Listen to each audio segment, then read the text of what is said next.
Hello, everyone, and welcome to my session about the Basic Interpretive Journey. What that is a five-step method to interpreting the Bible. This is something that I've recently become very passionate about because I feel that I wish that I would have known about these five steps early on in my walk with Christ. But better late than never, right? So I'm really excited to share these steps with you, and hopefully it helps you to interpret the Bible better. So first, we're going to be looking at step one, and step one is understanding the text in their town. So their town is on the left, highlighted in yellow, and our town is on the right. And we're going to go through each of these steps here. So for step one, we want to think about the question, what did the text mean to the biblical audience? Now, to do that, we want to get some context. So we want to read passages before and after the text. Remember, context is king.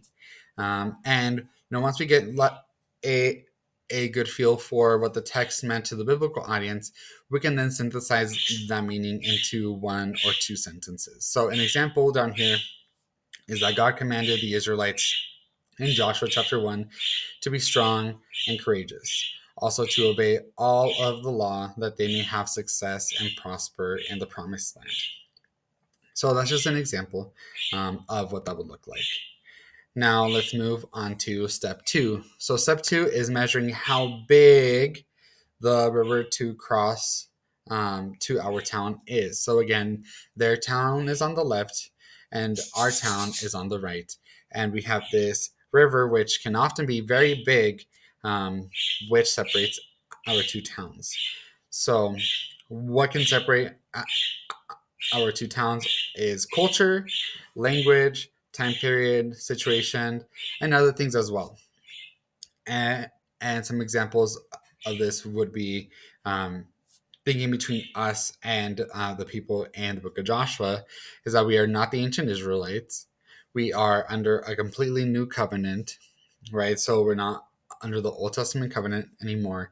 And God has not commanded us to conquer land on earth.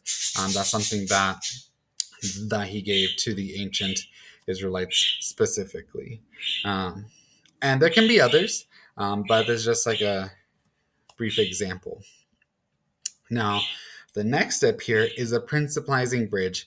Now, this principle is what bridges between the ancient or the biblical people versus our people. So their town again is on the left, and our town is on the right here. Now, to cross the principalizing bridge, what do we have to do? We have to find what the biblical principle is that applies to both of our towns, and that is what connects us. Now, some tips to how to get to this principle is that the principle should be completely timeless and not tied to a specific situation. Um, sort of like how conquering um, the land of Canaan is tied to a specific situation, which was the ancient Israelites. It should not be culturally bound, and it should also correspond with the teaching of the rest of the Bible. So it has to fit into the big picture as well. Like it can't be some like weird outlier. Now, step number four is to look at the biblical map, which is highlighted here. Now, what does that mean? So when we think about that, we have to think about how does our theological principle fit with the rest of the Bible. And what that would look like is that we would reflect between the text and the rest of the Bible. And we would also look to other portions of Scripture to see if it supports our principle. Does it add some insight to our principle? Does it add any qualifications to our text? And very importantly, if we're getting a principle from the Old Testament, such as like if we're looking at the book of Joshua, we want to filter that principle through the New Testament. Again, because we are not under the old covenant found in the Old Testament, but now we're under the new covenant in the New Testament. Now we're going on to our last step, which oftentimes, we want to jump straight to this one, but this is the very last step, and that is applying the principle in our town.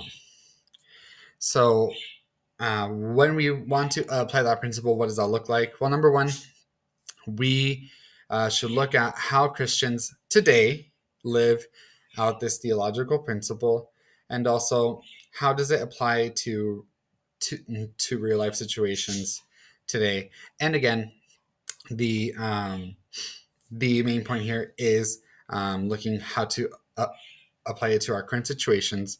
And remember, there may be one or two principles, but there are many, many different applications. So thank you for joining me on this very brief overview of the basic interpretive journey, and I hope that it helps your spiritual life.